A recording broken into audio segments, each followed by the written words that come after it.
ಎಲ್ಲರಿಗೂ ನಮಸ್ಕಾರ. Welcome to my channel. ನೋಡಿ, ಈ ದಿನ ಮುಲ್ಲಂಗಿ ಚಟ್ನಿ ಮಾಡ್ತಾಯಿದ್ದೀನಿ. ತುಂಬಾ ರುಚಿಯಾಗಿರುತ್ತೆ. ಬನ್ನಿ ಹೇಗೆ ಮಾಡೋದು ನೋಡೋಣ.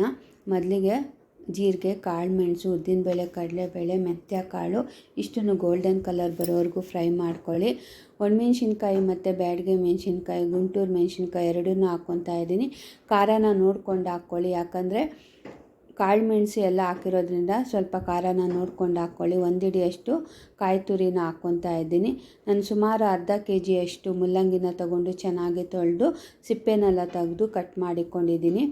ಈಗ ಫ್ರೈ ಮಾಡ್ಕೊಂಡಿರೋಂಥ ಪದಾರ್ಥಗಳೆಲ್ಲ ಮಿಕ್ಸಿ ಜಾರ್ಗೆ ಹಾಕ್ಕೊತಾ ಇದ್ದೀನಿ. ಒಂದು ಕಾಲು ನಿಂಬೆ ಗಾತ್ರದಷ್ಟು ಹುಣಸೆಹಣ್ಣು, ರುಚಿಗೆ ತಕ್ಕಷ್ಟು ಉಪ್ಪು, ಅರ್ಧ ಚಮಚದಷ್ಟು ಬೆಲ್ಲನ ಸೇರಿಸ್ಕೊಂಡು ಕಟ್ ಮಾಡ್ಕೊಂಡಿರೋಂಥ ಮುಲ್ಲಂಗಿನ ಹಾಕ್ಕೊಂಡು ಗ್ರೈಂಡ್ ಮಾಡ್ಕೋಬೇಕು.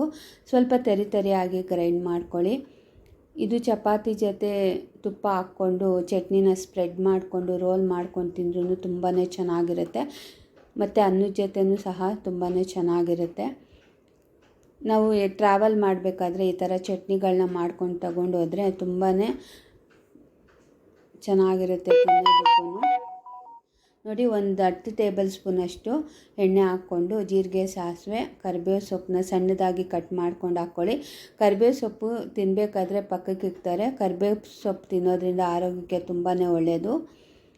ಕಡಲೆಬೇಳೆನ ಹಾಕ್ಕೊಂಡು ಫ್ರೈ ಮಾಡಿಕೊಂಡು ರುಬ್ಕೊಂಡಿರೋ ಅಂಥ ಚಟ್ನಿನ ಒಗ್ಗರಣೆಗೆ ಹಾಕ್ಕೊಂಡು ಸಣ್ಣ ಊರಿನಲ್ಲಿ ಹಸಿ ಹೋಗೋವರೆಗೂ ಫ್ರೈ ಮಾಡ್ಕೊಳ್ಳಿ.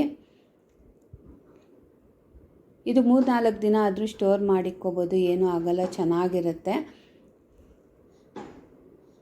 ನೀವು ಮಾಡ್ಕೊಳ್ಳಿ ಮನೆಯಲ್ಲಿ, ತುಂಬಾ ಅದ್ಭುತವಾಗಿರುತ್ತೆ. ಕಮೆಂಟ್ ಮುಖಾಂತರ ತಿಳಿಸಿ ಹೇಗೆ ಬಂದಿದೆ ಅಂತ. ಈ ವಿಡಿಯೋ ನಿಮಗೆ ಇಷ್ಟ ಆದರೆ ಲೈಕ್ ಮಾಡಿ, ಶೇರ್ ಮಾಡಿ, ಸಬ್ಸ್ಕ್ರೈಬ್ ಮಾಡಿ, ನನ್ನ ಚಾನಲ್ನ ಫಾಲೋ ಮಾಡಿ.